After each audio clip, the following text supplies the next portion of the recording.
একদিকে আপনারা দেখলেন কেন্দ্রীয় শিক্ষামন্ত্রী ধর্মেন্দ্র প্রধানের তৎপরতায় উদ্যোগে অসাধ্য সাধন সৃষ্টি দুবের। অন্যদিকে জানেন প্রধানমন্ত্রী নরেন্দ্র মোদী তিনি বিমানবন্দরে অপেক্ষা করেছেন, ৪৫ মিনিট অপেক্ষা করেছেন। কেন জানেন? নেট পরীক্ষা চলছিল আর তার জন্যই বিমানবন্দরে অপেক্ষা প্রধানমন্ত্রী নরেন্দ্র মোদী।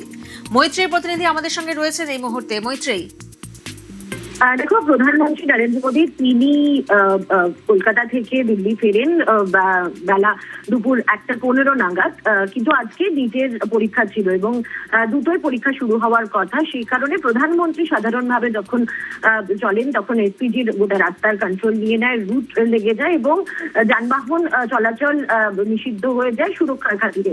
প্রধানমন্ত্রী নরেন্দ্র মোদী তিনি চাননি যে কোনোভাবেই যারা পরীক্ষার্থী রয়েছে তাদের কোনো রকম সমস্যা হোক। সেই কারণে তিনি এসপিজিকে নির্দেশ দেন যে যেন দুটো পর্যন্ত তারা অপেক্ষা করে যায় এবং প্রধানমন্ত্রী নিজে বিমানবন্দরে ৪৫ মিনিট ধরে তিনি অপেক্ষা করেন বলে আমরা একেবারে টপ সোর্সেস থেকে জানতে পারছি।